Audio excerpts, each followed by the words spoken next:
Hi అందరికీ. చూడండి mulberry పండ్లు వీటితోటి జామ్ ఎలా చేస్తానో చూడండి. కొంచెం కడుక్కోవాలి. ముందుగా మల్బరీ పండ్లు గ్రైండర్ పట్టుకోవాలి. కొంచెం చక్కెర వేసుకోవాలి.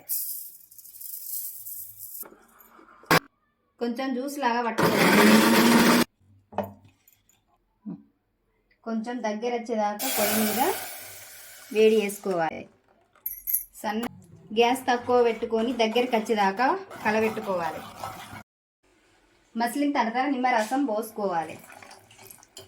జామ్ అయిందో కాలేదో తెలుసుకోవడానికి ప్లేట్లో ఒక చుక్క వేసుకోవాలి. జారితే కానట్టు, గట్టిగా ఉంటే అయింది. జామ్ రెడీ అయింది చూడండి. నేను తినాలనుకుంటాను, అందుకే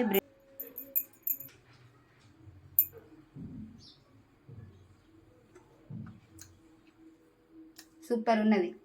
మీకు ఇట్లా నచ్చినట్టయితే మీరు కూడా ఇలా ట్రై చేసి తిని చూడండి. మీకు ఇట్లా ఇలా తిని నచ్చినట్టయితే లైక్ చేయండి.